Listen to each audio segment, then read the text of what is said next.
Hi friends, అందరికీ నమస్కారం. Welcome to my channel. ఈరోజు వైఎస్ జగన్మోహన్ రెడ్డి గారు ప్రభుత్వం మీద కొన్ని ఆరోపణలు అయితే చేశారు.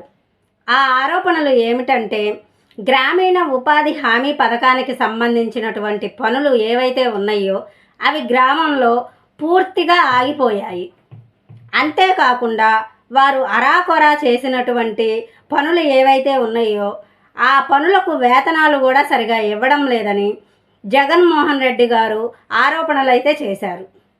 అయితే ఈ ఆరోపణలను పక్కన పెడితే అసలు ఈ గ్రామీణ ఉపాధి హామీ పథకం అంటే ఏమిటి, ఎవరి కోసం ప్రవేశపెట్టారు, ఎవరు ప్రవేశపెట్టారో మనం ఇప్పుడు తెలుసుకుందాం.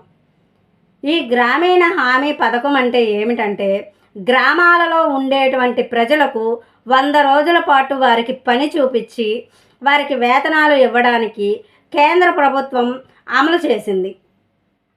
వీరికి వేతనాలు కేంద్ర ప్రభుత్వం మరియు రాష్ట్ర ప్రభుత్వం 2 ప్రభుత్వాలు కలిసి వీరికి వేతనాలు ఇస్తారు.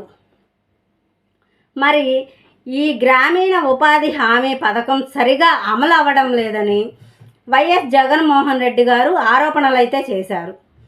ఆ ఆరోపణలకు ప్రభుత్వం స్పందించి మాకు రావాల్సినటువంటి నిధులు ఏవైతే ఉన్నాయో ఆ నిధులు కేంద్ర ప్రభుత్వం నుంచి రావడం ఆలస్యమైంది, అందుకనే ఈ పనులు వెనకబడ్డాయి అని ప్రభుత్వం చెబుతుంది.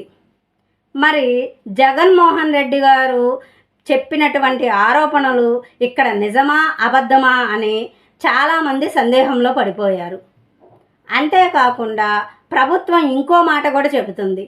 ఏమిటంటే, కొన్ని గ్రామాల్లో పనులు బాగానే జరుగుతున్నాయని ప్రభుత్వం అంటుంది. మరి ఇక్కడ ఏం అర్థమవుతుందంటే, ఇప్పుడు వచ్చినటువంటి ఆరోపణలు పూర్తిగా నిజమని అనుకోవడానికి లేదు, అలా అని ఈ ఆరోపణలు అబద్ధం అని చెప్పడానికి లేదు. దీని గురించి మీకు ఎవరికైనా తెలిస్తే నాకు కామెంట్స్లో చెప్పండి. ఈ వీడియో కనుక నచ్చినట్లయితే లైక్ చేయండి, షేర్ చేయండి, సబ్స్క్రైబ్ చేసుకోండి.